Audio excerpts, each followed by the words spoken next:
வணக்கம். படித்ததில் பிடித்தது. காஞ்சிபுரத்தில் தகவல் போடுவா. இன்று ஒரு தகவல் நான் அதில் படித்தது. தாயின் வழி உன்னை பிரசவிக்கும் வரை, தந்தையின் வழி நீ பிரகாசிக்கும் வரை. எதை கொண்டு நிரப்பினாலும் நிரப்ப முடியாதது மனித ஆசைகள்.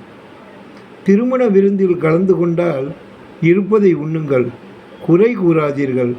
நாம் உண்ணும் ஒவ்வொரு சோற்று பருக்கையும் பெண் வீட்டாரின் வலிகளும் வேதனைகளும் நிரம்பி இருக்கின்றன. மலடி என்று பட்டம் கட்டி அழைத்தார்கள். அவனை வாசலில் வந்து அழைத்தான் பிச்சைக்காரன் அம்மா என்று. 30 வயது வரை வாழ்கிறோம், அதன் பிறகு ஏதோ வாழ்கிறோம். படித்ததில் மிகவும் பிடித்தது. நன்றி. அன்புடன் ராமசாமி. தேங்க்யூ.